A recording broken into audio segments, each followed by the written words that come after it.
Hey, hello guys, it's How to Tech Simplified, and in this easy tutorial I will be showing you how to actually change and adjust the date and time in your photos and videos. It's very easy.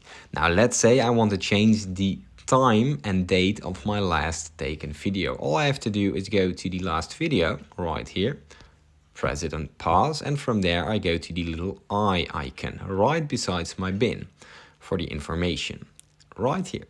Now, as you can see, it's Saturday to December 2023. It's 8:15. Now, it's the time right now, and I can adjust it right here. Now, once I press adjust, you can still see the original date, but here you can change the date of the video. As you can see, the adjusted date. Now, from there, you simply press adjust. And as you can see, it has been changed to 3 December. It's very easy, and that's all. If you still got any questions, leave them in the comments down below and I will try my very best to help you. Like and subscribe the video.